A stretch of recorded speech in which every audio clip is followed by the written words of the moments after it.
बिस्मिल्लाहिर्रहमानिर्रहीम अस्सलाम वालेकुम। बेटा जी, आज की वीडियो में जो टॉपिक हमने डिस्कस करना है उसका नाम है रेजिस्टेंस। वीडियो को मज़ीद आगे बढ़ाने से पहले अगर आपने ये चैनल अभी तक सब्सक्राइब नहीं किया तो चैनल को सब्सक्राइब कर लें और वीडियो को शेयर ज़रूर कर दिया करें ताकि ज़्यादा से ज़्यादा बेटे और बेटियों तक ये वीडियो पहुँच सके और उनको भी इससे फ़ायदा हो सके, जो कि इस वीडियो को बनाने का बुनियादी मकसद है। रेजिस्टेंस का क्या मतलब है, हमें बताया जा रहा है इस टॉपिक में कि electric current flows through some objects better than others, यानी इलेक्ट्रिक करंट जो है वो फ्लो करता है किसी ऑब्जेक्ट्स में से जो कि दूसरों से बेहतर होते हैं। The measurement of how well something conducts electricity is its resistance, यानी ये मेजरमेंट या ये पैमाइश करना कि कितने अच्छे तरीके से कोई चीज़ जो है वो इलेक्ट्रिसिटी को बेहतर तरीके से कंडक्ट करती है, वो इसकी रेजिस्टेंस है। रेजिस्टेंस को आप ये कह सकते हैं कि उसकी रुकावट या मुखालिफत करने की इस्तेदाद, उसकी कुव्वत के किसी चीज़ की मुखालिफत वो कितना कर सकती है।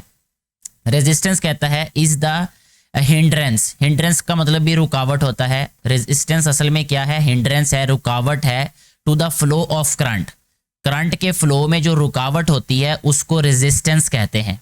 ठीक है जी।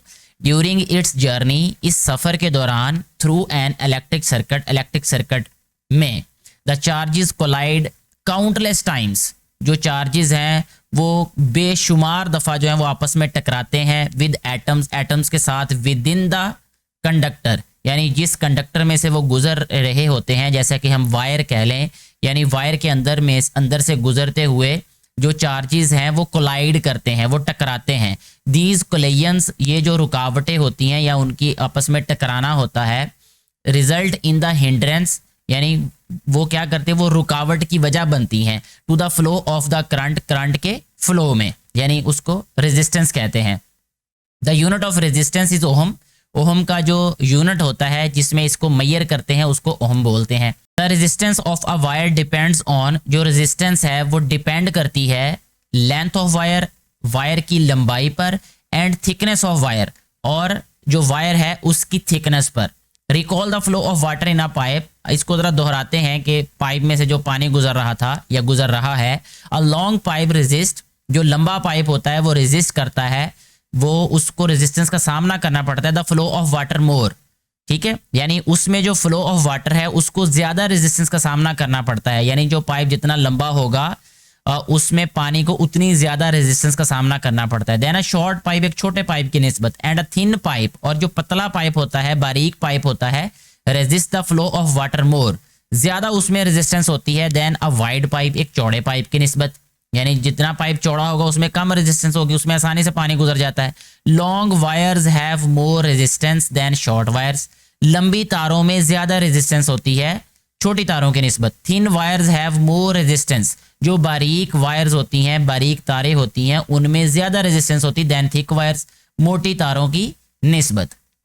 एक्सटेंड योर थिंकिंग में जो क्वेश्चन है इसमें हमें ये कहा गया कि how is pressure of water created in a service station, उसमें जो मेन वजह होती है वो होती है the pressure of water is created in service station due to pumping, pumping के थ्रू, और जो उसका नेक होता है जहाँ से पानी निकल रहा होता है वो बहुत बारीक बना दिया जाता है, बारीक बनाने की वजह से उसको ज़्यादा रेजिस्टेंस का सामना करना पड़ता है, इसलिए पानी जो है वो ज़्यादा प्रेशर से बाहर आता है। ठीक है जी, यानी जो फ्लो है पानी का उसके गुजरने का रास्ता बारीक कर दिया जाता है। ठीक है, जितना रास्ता बारीक होगा उसको उतनी ज़्यादा रेजिस्टेंस का सामना करना पड़ेगा, इसलिए उसका जो प्रेशर है वो उतना ज़्यादा बनेगा, और मज़ीद उसमें एक पंप ऐड कर दिया जाता है, तो पंपिंग की वजह से भी जो वो उसका जो प्रेशर है वो ज़्यादा बढ़ जाता है। Relationship between voltage and resistance, voltage और रेजिस्टेंस का आपस में क्या रिलेशन है। A mathematical equation shows the relationship between voltage and resistance, resistance जो है वो इक्वल होती है वोल्टेज अपॉन करंट के। The above equation shows that resistance is equal to the voltage divided by the current, it is called ohm's law, इसको ohm's law भी कहते हैं। ठीक है, अब इसमें ये देख सकते हैं हम यहाँ से कि अगर वोल्टेज ज़्यादा होंगे तो रेजिस्टेंस भी ज़्यादा होगी। ठीक है, इसी तरह रेजिस्टेंस और जो करंट है ये एक दूसरे के ऑपोजिट है, यानी इनवर्स प्रोपोर्शन है, रेजिस्टेंस ज़्यादा तो करंट कम होगा, करंट कम होगा तो रेजिस्टेंस ज़्यादा होगी। इन 1827 a German scientist George Simon ohm discovered the relationship between the voltage and resistance in an electric circuit. तो वो ये बता दिया कि ओहम लॉ के अकॉर्डिंग जो रेजिस्टेंस है वो इक्वल होती है वोल्टेज अपॉन करंट के। ठीक है जी। इसके बाद नेक्स्ट हमें एक टिटबिट दी है कि an electric eel can create a voltage of more than 600 volt. ये एक पानी में रहने वाला एक आप कह सकते हैं कि फिश टाइप एक होती है, ये इसको ईल कहते हैं ये। तो ये 600 वोल्ट से ज्यादा जो है वो करंट क्रिएट कर सकती है ये। डू यू नो कि when electric current flows through the tungsten filament of a bulb, जो बल्ब के अंदर फिलामेंट होता है, ठीक है, वो टंगस्टन का बना होता है इसलिए उसको टंगस्टन फिलामेंट कहते हैं। Tungsten filament of a bulb the resistance make the filament very hot. वो जो टंगस्टन होती है, ये जो मटेरियल है, जब इसमें से करंट गुजरता है तो उसको बहुत ज़्यादा रेजिस्टेंस का सामना करना पड़ता है, इसलिए वो ग्लो करता है, ये वो बहुत गर्म हो जाता है। It is because of the high resistance of tungsten filament that it glows. तो ये रेजिस्टेंस की वजह से ही वो ग्लो करता है। इसके साथ ही हमारी आज की वीडियो यहीं पे मुकम्मल होती है। मुझे उम्मीद है ये बातें आप लोगों को समझ आ चुकी होंगी।